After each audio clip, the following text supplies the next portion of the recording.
कहिबे जे कोनोसी व्यक्ति को जदि सर्प कामुड़िला जेड़ा पुरुष जाति सर्प ना स्त्री जाति सर्प बा क्लीब जाति सर्प कामुड़ी बोली आमे कौन सांकुल्य देखिकी जानिबा जेड़ा यही पुरुष जाति सर्प कामुड़ी ना स्त्री जातीय सर्प कामुड़ी ना क्लीब जातीय सर्प कामुड़ी केमती जानिबा लोकटार कौन आकृति देखी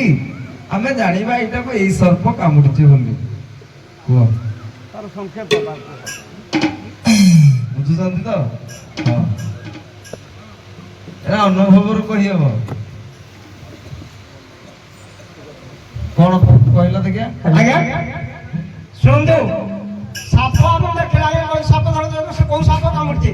साप देखिबु हमर कोदन पड़िबु ସାପ ଦେଖିଲେ आज्ञा ହଁ ହଁ ତମେ ଏ ମଣିଷଟାକୁ ଦେଖିକି କେମିତି ଜାଣିବା ମୁଁ ଜାଣିଦେବି ସାର୍ ଏ ତମେ ଜାଣିଛ କି ପାଟିରେ କୁହ କଣ ଶାସ୍ତ୍ର ଜାଣିଛ କୁହ ନା ତମେ ଜାଣିଦବ सर्प कामुड़ी ये स्त्री जातीय ना पुरुष जातीय कौन लोकटार वर्ण रूप रंग ढंग चाली चलन देखिकी कहबा एटा को पुरुष सापटे चाली हां गरल आज्ञा जब पुरुष साप कामुड़ी थाए आज्ञा से जो जगह कामुड़ी था क्षत जगह आज्ञा ठीक दांत बसेगा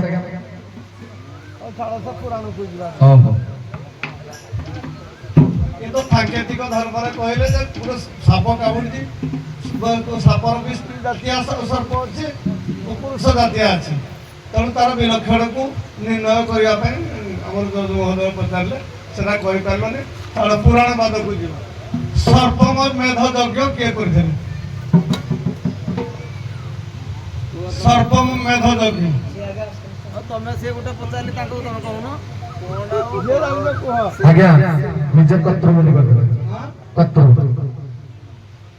राजा नहुष सर्प मेध यज्ञ कर उभय प्रस्थान हो अच्छा पत्र सौराटा को कैंसिल करी भाई धरना को डाक पिणाकर को डाक पत्र सौराटा को कैंसिल करो आ कोन सब भाई धरना भी कैंसिल करो भाई धरना